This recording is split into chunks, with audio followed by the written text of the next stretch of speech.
어제부터 시행된 사회적 거리두기 2.5단계로 우리 일상에도 많은 제약이 생겼습니다. 수도권의 커피 전문점 안에선 음료를 마실 수 없고 식당과 술집도 밤 9시부턴 포장이나 배달만 가능해졌습니다. 헬스장이나 수영장, 당구장 등 실내 체육시설은 아예 문을 닫았습니다. 오늘부터는 귀갓길도 서두르셔야겠습니다. 밤 9시부터 서울 시내버스 운행 횟수가 20% 줄어듭니다.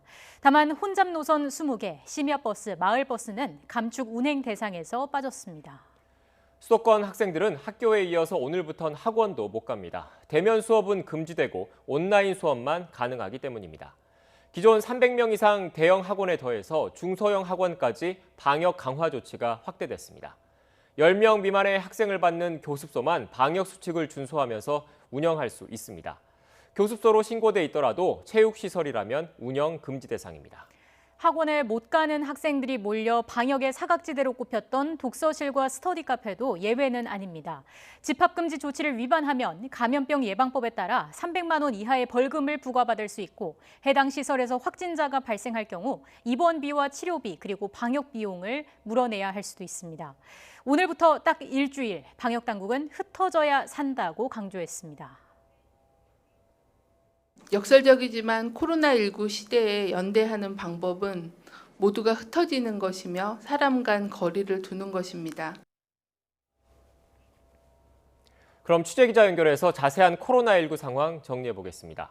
코로나19 신규 확진자 수가 이틀 연속 200명대를 기록했습니다. 지난주에 비해 다소 줄기는 했지만 수도권을 넘어 전국적으로 확산이 계속되고 있습니다.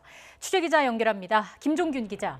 네, 사회부입니다. 네, 먼저 오늘 낮 12시 기준 집단 발병 현황부터 정리해 주시죠. 네, 우선 서울 도심 집회 관련 확진자가 30명 더 늘어났습니다. 현재까지 누적 확진자는 399명입니다.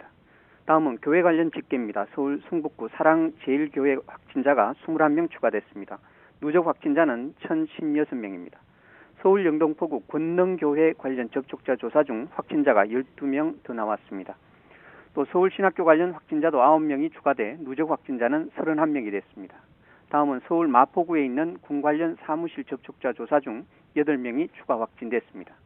부산 연제구 오피스텔 모임 관련 접촉자도 7명이 추가 확진됐습니다.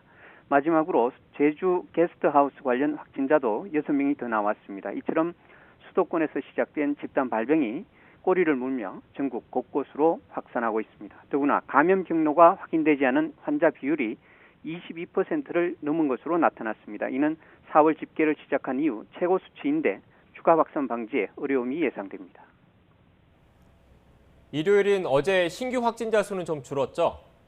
네, 그렇습니다. 중앙방역대책본부는 어제 하루 신규 확진자 수가 248명이라고 집계했습니다. 전날과 비교하면 51명 줄었습니다. 하지만 보통 휴일에 검사 건수가 감소하는 영향도 있어 확산세가 꺾였다고 판단하긴 이릅니다. 국내 총 누적 확진자는 19,947명으로 늘었습니다. 국내 발생은 238명, 해외 유입은 10명입니다. 지역별 국내 발생 환자를 보면 서울 91명, 경기 79명, 인천 13명으로 수도권에서만 183명이 추가됐습니다. 또 충북을 제외하고 모든 시도에서 확진자가 발생했습니다. 광주와 충남에서 각각 9명, 대전 6명, 울산과 전남, 제주가 각각 5명씩 나왔습니다. 부산과 대구는 각각 4명, 강원 3명, 경북 2명, 그리고 세종과 전북, 경남이 1명씩 확진자가 발생했습니다. 해외 유입은 검역 단계에서 3명, 지역사회에서 7명이 확진 판정을 받았습니다. 이로써 코로나19 신규 확진자 수는 수도권 집단 감염이 본격화한 지난 14일부터 18일 연속 세 자릿수를 기록했습니다. 새롭게 격리 해제된 사람은 70명인데 반면 격리 중인 환자는 177명이 늘었습니다. 위중하거나 중증인 환자는 9명 늘어난 79명을 기록했고 어제 1명이 숨지면서 코로나19 사망자 수는 모두 324명으로 늘었습니다. 지금까지 사회부에서 YTN 유정길입니다.